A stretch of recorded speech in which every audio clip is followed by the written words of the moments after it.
When we hit our lowest point, that was right before when we fled our home country. Dr. Raphaela Carrier and her daughter, Celeste Vanderlei, are the mother-daughter team behind the Launch and Legacy Project. Their mission? To help neurodivergent families break free from the system and rediscover authentic connection, purpose, and belonging. What was happening in your life when you realized that the old way wasn't exactly working? Leaving half of our family behind, feeling completely burnt out and exhausted for fighting with these systems for years on end. Every conversation got further and further away from what actually mattered. That was really the final straw.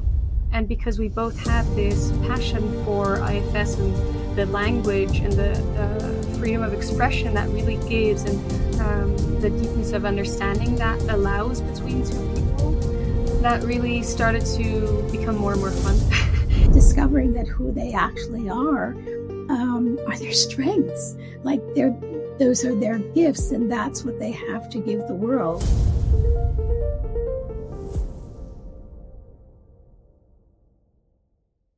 Hello and welcome to Radical TV. I am Shawna Smith. Joining me here today is Dr. Raphaela Carrier and her daughter, Celeste Vanderlei. They are a mother-daughter team behind the Launch and Legacy Project.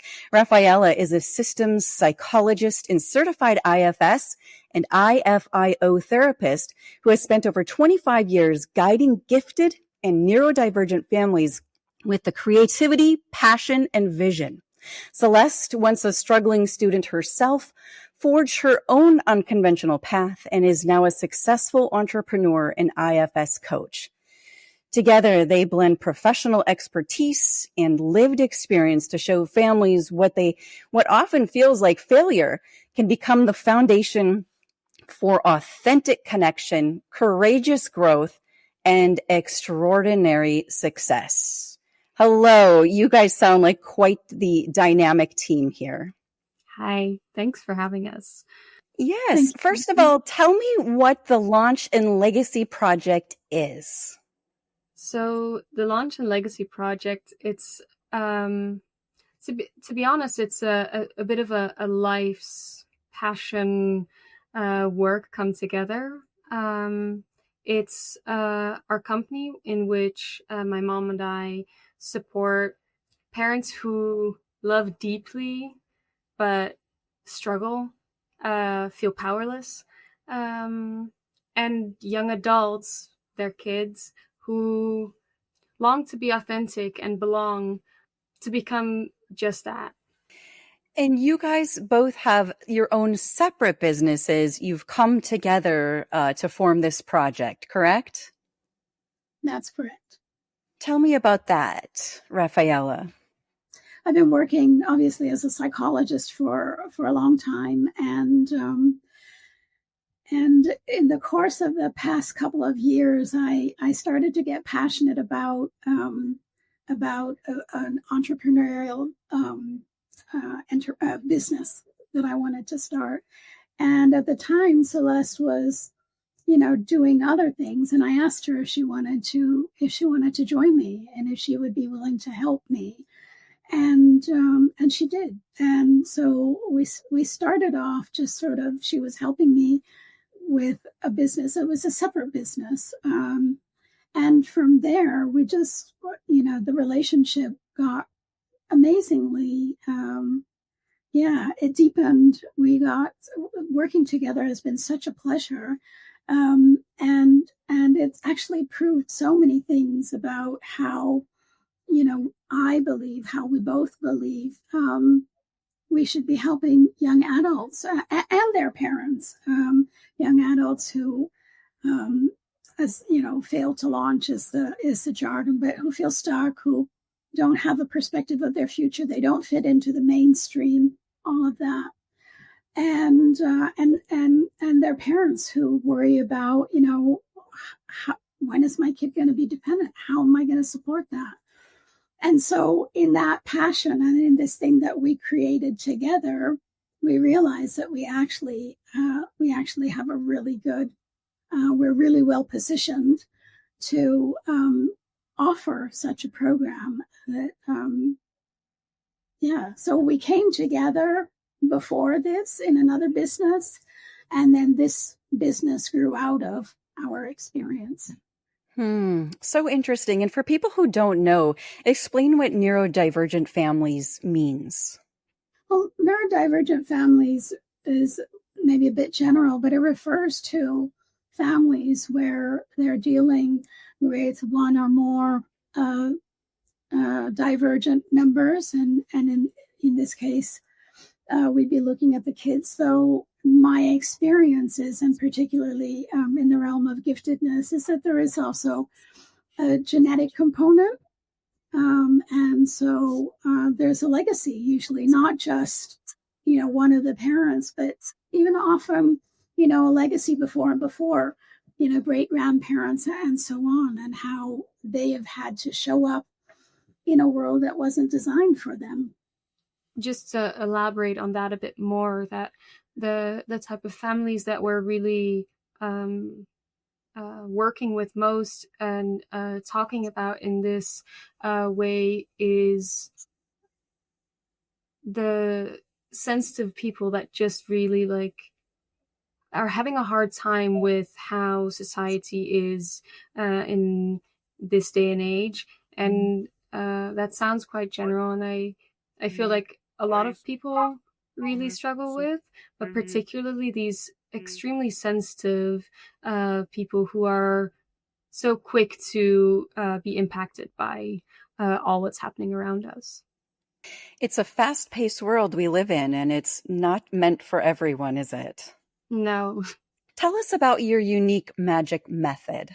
The unique magic method is the We Thrive method, and it stands for we evolve together, holding roots in vision and in enterprise. And really, our programs, our method is built on a foundation of what we'll say IFS language, internal family systems, which is parts language. And there are a couple of pillars.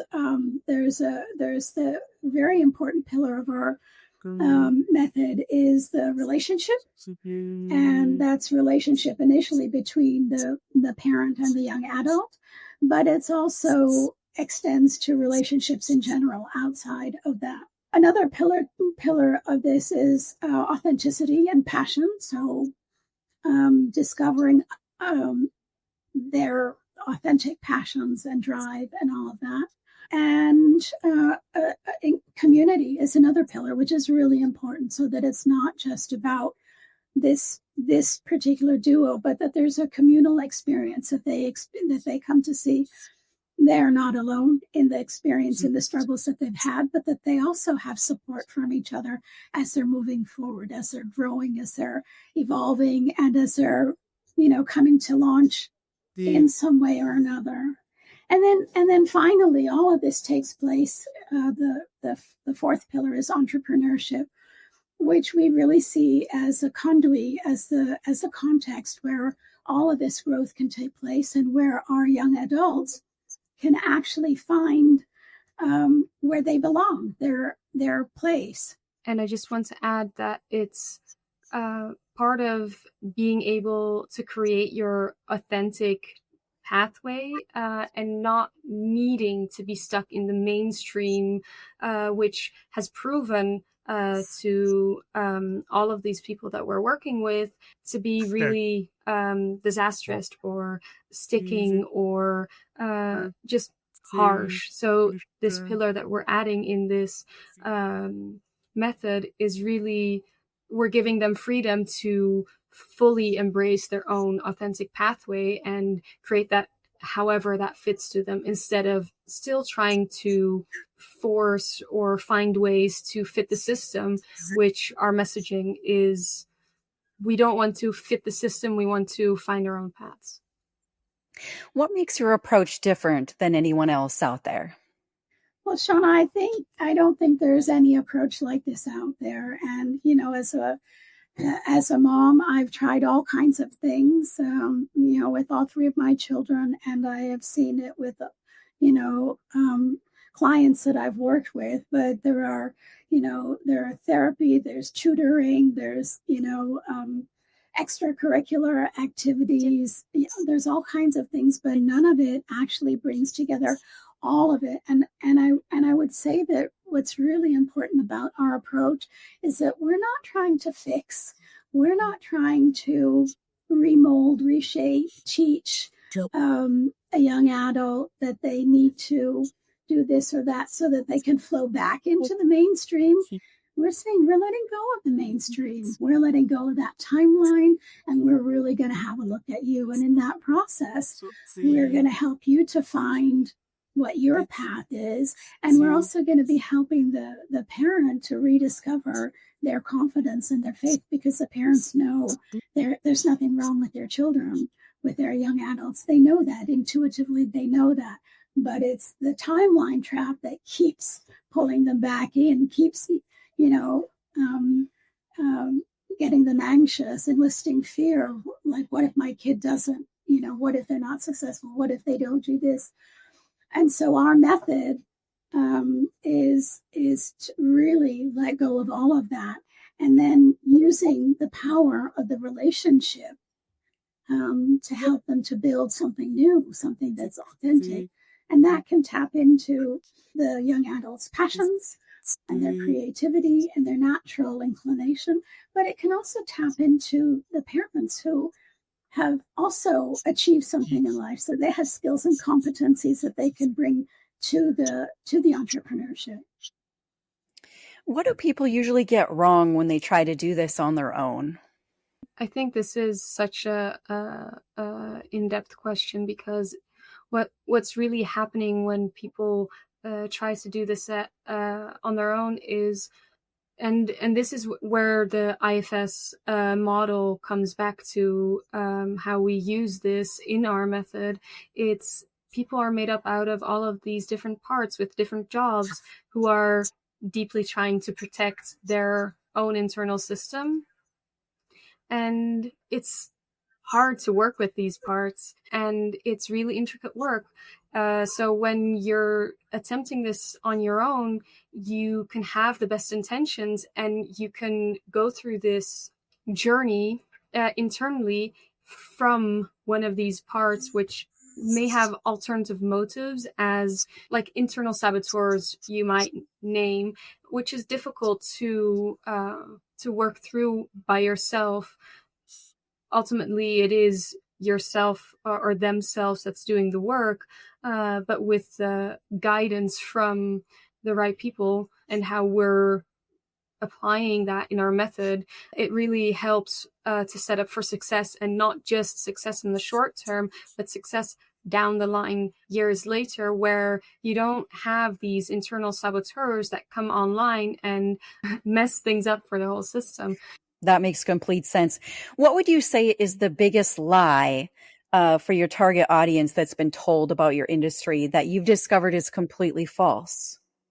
The biggest lie that we learn and instill on our children from a very early age in school is that there's something wrong with them if they don't fit, if they aren't meeting the milestones, the markers, as school expects you to, and that's reading and writing at this age, and going to high school at a certain age, getting your diplomas, moving out, going to college, all of that. But if you're not meeting those milestones, that there's something wrong with you.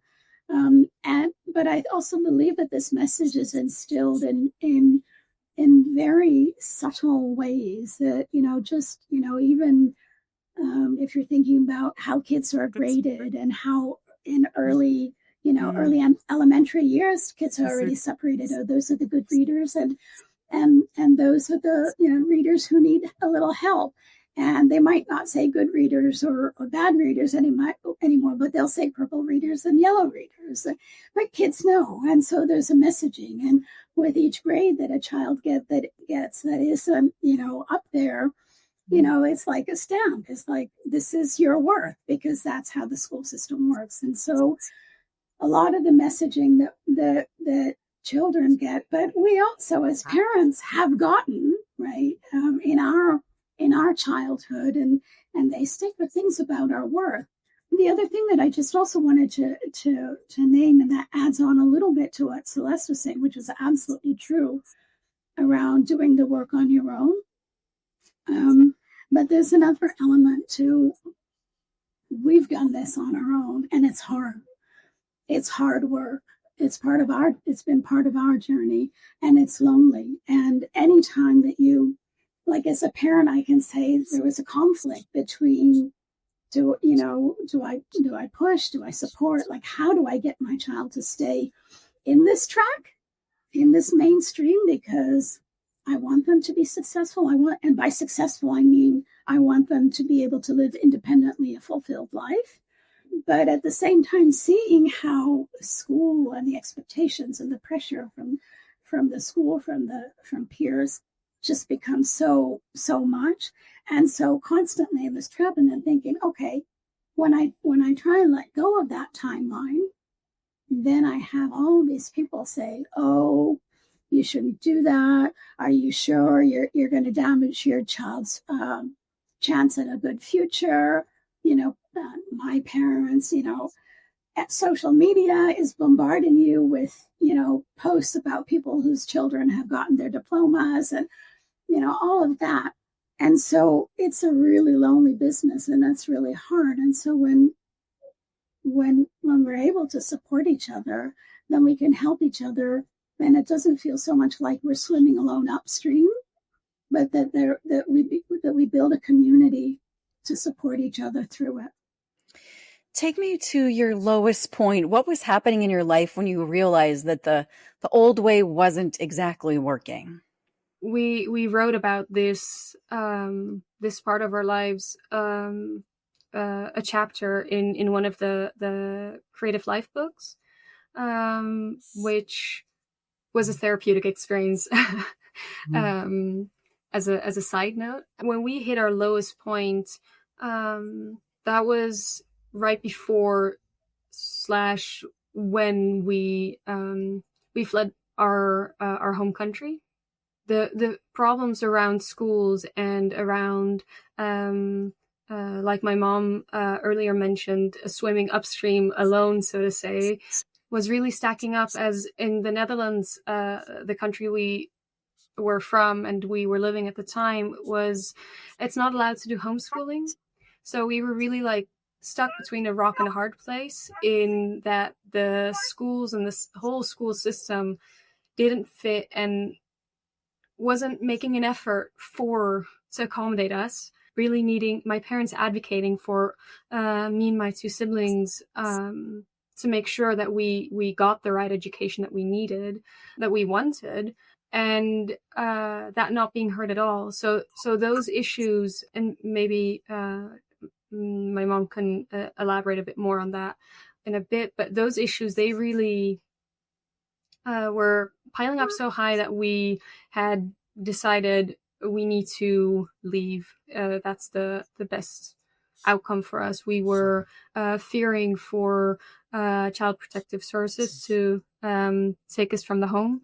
I might be misusing a word there in English as Dutch. I'm not sure the translation. So we moved to France. My mom, my younger sibling, and me fled the country, and we went to live in the basements of my grandparents to take a break from it all, leaving half of our family behind, feeling completely burnt out and exhausted for fighting with these systems for years on end. Yeah, it was a really difficult time, and my husband and I had been fighting the system with, with lawyers and court cases and all of that, to advocate for our children, for the right to have an education that fits their needs. But in the course of all, and even offering, like we would be more than happy to homeschool them, but because that wasn't allowed, we were just really stuck, as Celeste was saying. So we left. There was talk of Child Protective Services getting involved, which was scary. And we know families in the Netherlands who have had really suffered when an organization steps in that has no understanding of the needs of your children. Our family was split up. My husband, Celeste's father, stayed back with our eldest, and then we came out initially. The intention was just for some breathing space. Initially, the intention was to go back, but then our lawyers told us that from the messaging that they'd seen from protective services, that would be inadvisable as long as our children were of an age that they were required to go to school. And so that meant that I had to make a life for us in the new place. And that started with 10 months in the basement of my parents' house. And it maybe sounds really dramatic. It was a nice basement. And then building up a life from there. I started to find job opportunities. I opened my private practice. And in that process, I also have to say, looking at what the children's needs were and trying to holding what I needed to do for us to survive and what the children needed for them to recover from, what had all transpired, but also to start looking for, what would they be needing? Trying school there, trying online schooling. There were all kinds of things that we tried. So, yeah. What age were your children when that happened? I was 14, I believe. Yeah. So, Raphaela, take us back to that point. I mean, what did that feel like in your body, that moment when you had to leave your country with half of your family? It was actually quite frightening. We couldn't just drive away because that wasn't formal. So we had to, we packed up the kids as much as we could take along, their toys, their clothes, whatever. And we had to go and unregister from the municipality. We didn't know, what was connected. Their school was in a different municipality, but we didn't know how the systems were connected. And going to unregister, we didn't know what would happen if there was like a little check mark next to our name that that flagged us as. So we went. The car was all packed. We went to the municipality as we waited to unregister, and then thankfully that went okay. We got in the car and we drove until we crossed the first border, which was about 2 hours away, into Belgium, and only then did we really realize that we'd been holding our breath. We didn't tell any family, we didn't tell any friends until we were across the border. That's how real it all felt, how frightening it all felt. What were you telling yourself at the time? Well, I knew what I was doing was the right thing, and I was scared. Like there was certainly a part that was like, oh, what if someone, what if we're going to get in trouble? What if someone's going to follow us? What if someone's going to find us? And so the first border was a good feeling, but we didn't really start to settle. Well, actually, when we were in France at my parents' place, it felt safe, but then we came to understand in the following weeks that someone came and checked in on the eldest, who is still home, and was keeping an eye on the house to see if we actually did leave the country. And then my husband got phone calls from different organizations, really to check about that. So, and that's when the lawyer said, don't come back. To sketch a bit of an image of what it was like to drive off, when we needed to sign out of our municipality, that was about 20 minutes maybe tops from our house at the time, and we were packed in the car ready to go, and right as we were about to drive off, my younger sibling said she'd forgotten her winter coat. It was January, I believe, and that was still at home, and we didn't feel like we could turn around to get the winter coat because that's 20 minutes, 40 minutes that you'd lose then. So we drove all the way to France. We bought a new winter coat for her in France, but that was the type of stress really that was in the atmosphere during all of that kind of. Wow. Raphaela, what made you really say enough is enough? Oh, well, we've been fighting this schools and for years, and enlisting professionals. And I'm a developmental psychologist, so I have a really good sense of that. My husband is a lawyer. We're a really good team, but we've been fighting the system. And what I notice is that every conversation got further and further away from what actually mattered. Like, if we're looking at what this child needs in this moment in terms of support, in terms of, educational tools, whatever, then the conversation would first be with the teacher, and then it would be with the team leader, and then it would be with the principal, and all of that. And we just got further and further away from what really mattered. And then what was the final trigger was that despite our GP having said these children should not, the children were home on officially on sick leave, and this is on the GP's recommendation. But despite that, the school said if the children aren't in school after Christmas break on day one, then we will call Child Protective Services.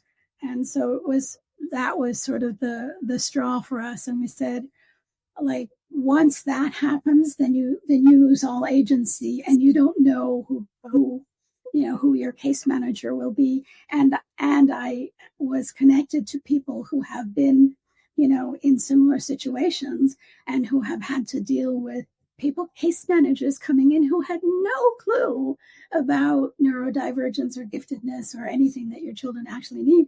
And they would be saying things like, it doesn't matter. Like the attendance officer would say, I don't care if your kid is in the broom closet at school, as long as they're in school. That's what the law says. So that, that threat from the school, that was really the final straw. Yeah. Would you say that was the pivotal moment that kind of shifted everything for you? The moment that you realized there was going to be a better way or another way? Yeah, it was the moment that that I knew that we could not stay there anymore. I didn't know what else it would be.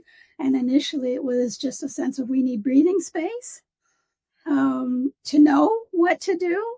But that was it was no longer an option to stay. So how did you come across your discovery of what you guys are doing now? I have a nice answer for that. I think it's really, this started after we'd moved to France, and my mom, she had set up a therapy practice, and she had started, at least this is for me how this came up, and she had started these IFS trainings. And I remember being really annoyed by her having started these IFS trainings, because when I would have a fight or an argument with my sibling, then she would come in and try and settle it and speak about, well, that's a part of you that feels upset that she took, I don't know, my t-shirt without asking. That didn't happen, but for example, all of that, and that really annoyed me and my siblings. And then I started to, I don't remember what exactly it was, but there was something, and I wanted to help my mom out a bit. So I started to talk that language that she was using, like speaking for a part of me instead of that I am my emotion, like I have an emotion type language more. And that felt so nice that I really embraced that whole model. So that's where the IFS piece, that really, I think that's a key component to our work together. And then speed up a couple of years, then I'd been working with my dad on some things, and my mom had an idea that she wanted help with. So we started working together. And that was so much fun. And because we both had this passion for IFS and the language and the freedom of expression that really gives, and the deepness of understanding that allows between two people, that really started to become more and more fun. And we did more and more. And then we set up our other business. And then when we taken that a decent bit, and we thought, actually, our passion lies slightly different, because that was a business supporting IFS therapists. And that was no longer the market that we are deeply, deeply passionate about. We are deeply, deeply passionate about helping this market. So we, from there, grew all of that, like those years of working together in the other business, already into this business where we combine all of our strengths. And by that time, I had started my own personal education in IFS coaching, and lots of trainings for coaching, and all of these other things. So we really had such a heavy toolbox that we could use together. So, yeah. Yeah. And this might be redundant, but, when did you realize your personal transformation needed to become your mission to help others? Well, I would say that was at the beginning of this year. So we were enrolled in a business coaching program, which we, really enjoyed doing as part of our initially as part of our other business. But then I noticed in myself, my passion is maybe a little bit elsewhere, and Celeste and I spoke about it, and so that's kind of how we came up with it. And then we realized that everything that we've done for the past, however many years, and that's been me in my role as a parent, also in my role as a therapist, as a psychologist, how I've supported Celeste to develop her own unique sort of path, and also how she took to it. How liberating it was for her to be able to let go of the timeline also, and to start believing in herself again. And it became a matter of what were the elements of this? What are the things that happened in our journey together? Yeah, so we distilled the elements, and we created a program around that. Who specifically do you feel called to serve? These young adults who struggle, who are bright and sensitive and creative and authentic, but who are not seen, not understood, misrepresented, stuck, and even in some cases made small and shut down. I feel called to serve them. And I also really feel called to serve their parents, because most parents are stuck in that polarization and that dilemma between, do I keep trying to push my kid to get back on track, the mainstream track, or knowing intuitively that it's not right, but there's nothing else? What else is there? What are we going to do? And so, or on the other hand, just supporting the kid and being supportive and gentle, and letting go of that. But again, not knowing what to do. So I feel it's a really lonely experience for parents. A lot of parents have invested, time and money and resources into trying to help their kids, but all of those attempts fail, because they're designed to bring the kid back on track. So I feel really passionate about helping both. They both matter, and parents have not been honored. They've often been dismissed, or they're told, "Oh, you're too weak. You should be stricter," or So there's a lot of negative messaging that both parent and young adult internalize around this whole timeline trap.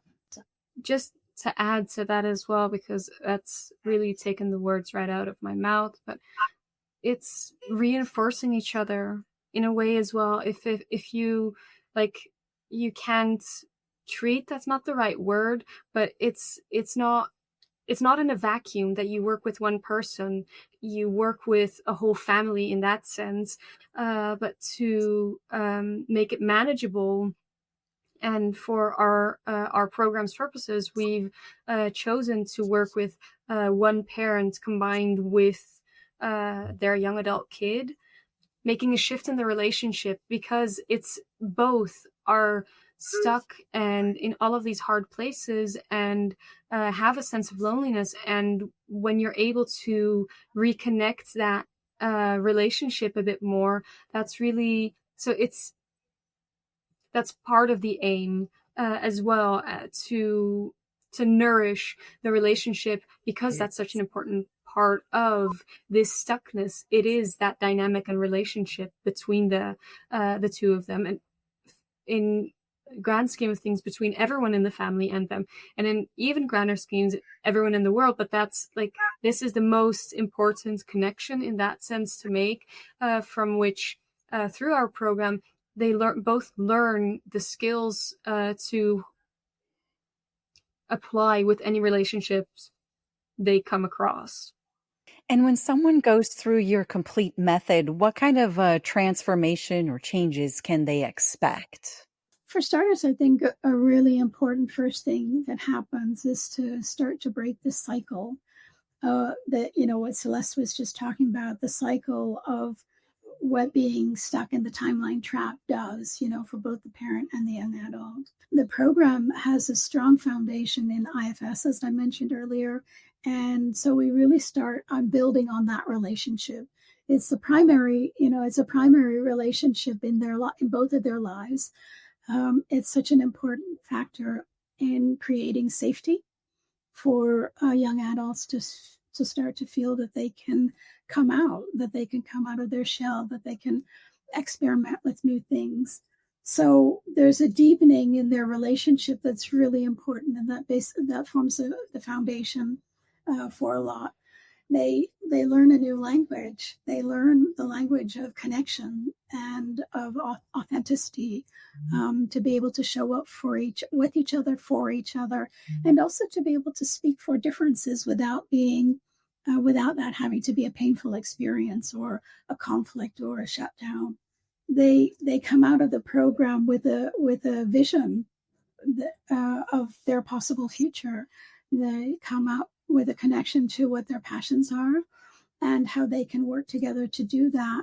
And they come out with a sense of and the first steps in an entrepreneurial journey. Yeah, well, I think what they not only come out with a vision, and I'm just building on all that you've said, but also a roadmap of how and when, not necessarily like fixed dates, but when do they know that they're reaching their mile markers in that roadmap, like a real structure to take on through the rest of their lives, as long as it takes to reach that vision. So it's in a whole internal transformation, but also they walk away with very practical assets, like a roadmap to their vision, like the entrepreneurial first steps and support and sense of community of all these other people that are in similar spots. And hey, how great is it to continue these paths connected after having gone through these hardships in such a lonely feeling. So they come out of it with a lot. Mm-hmm. And I can add to that also, Celeste, really important things that you mentioned there, also about supportive community and connected to that. And that feels really important, that finding my people, finding a sense of belonging, and that's a human need, right? We all need to feel seen and heard and known, and to feel like we belong somewhere. And for many of these families, they haven't fit in any case, the children, the young adults haven't fit in schools and mainstream.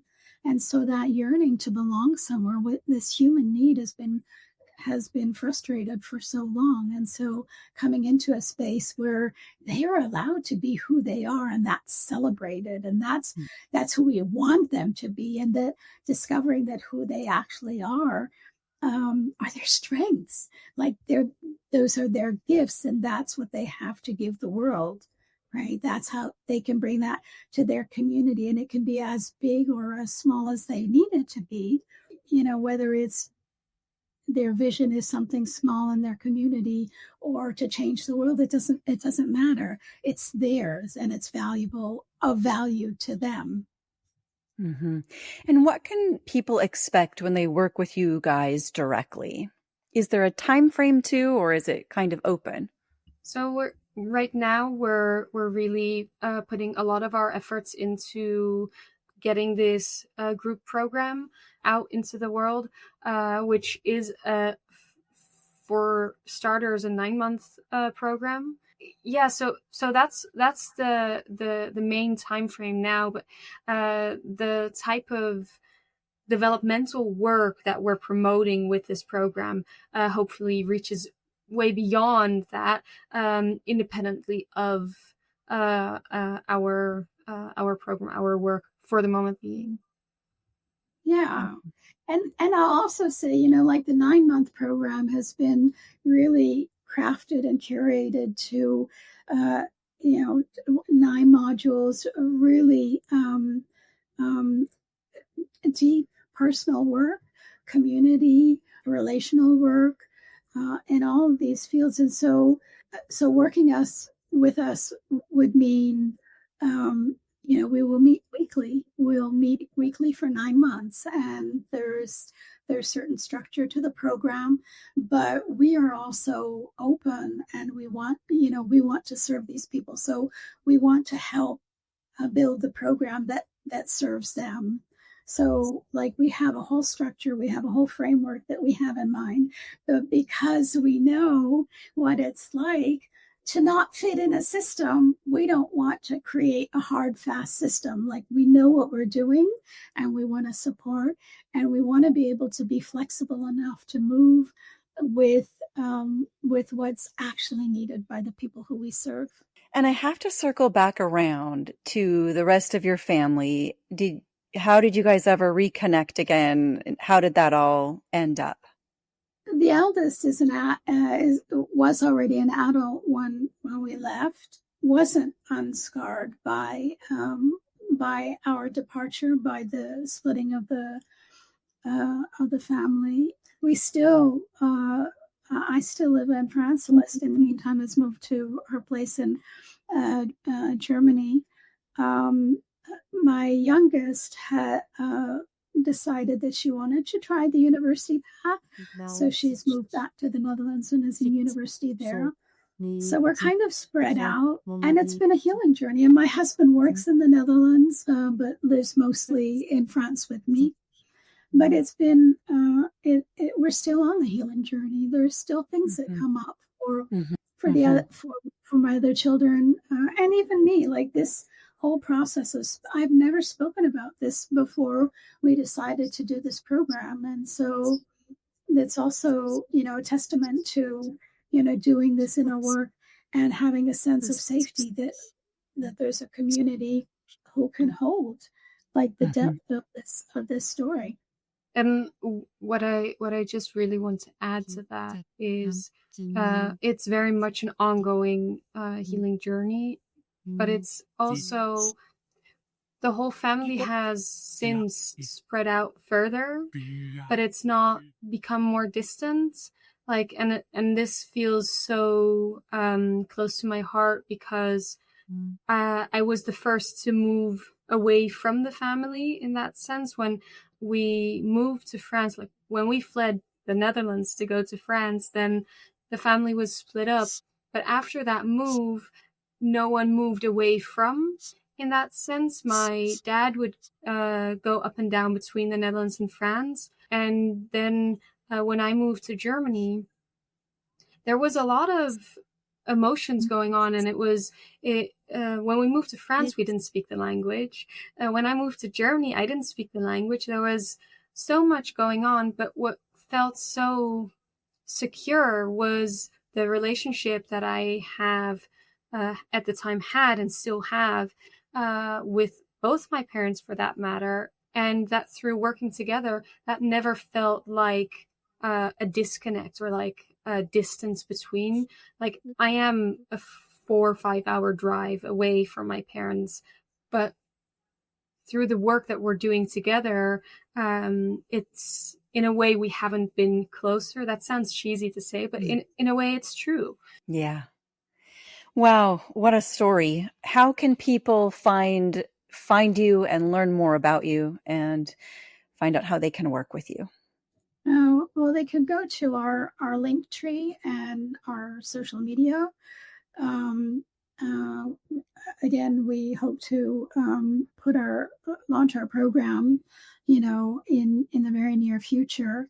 So that's one way to work with us. And they can also contact us individually if they want to work with me or Celeste individually. We're really excited to just go out there and serve as many people as possible.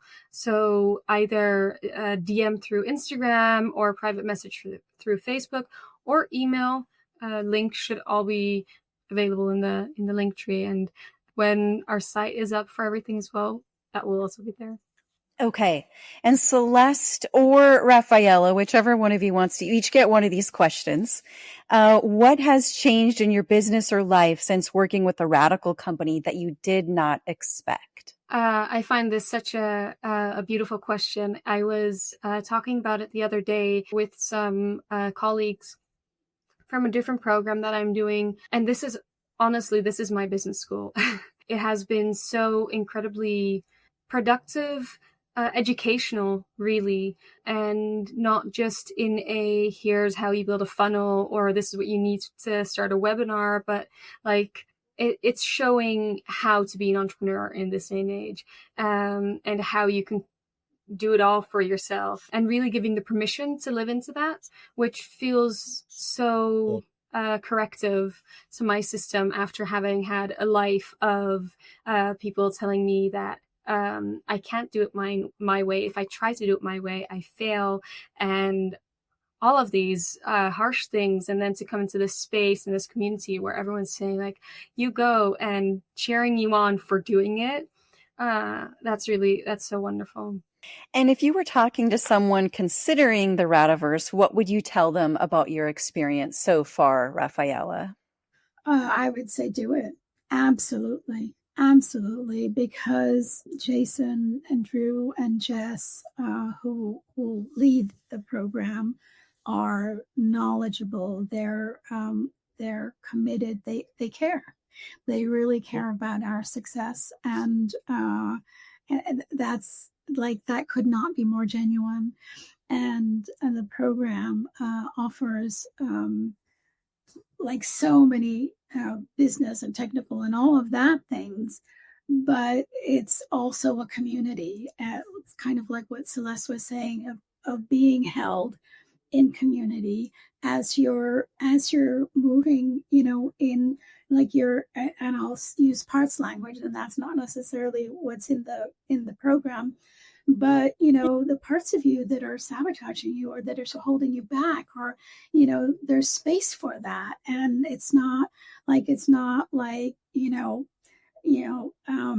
that they're saying forget it, move on, or like there is space. You're allowed to show up as who you are and bring that into that space.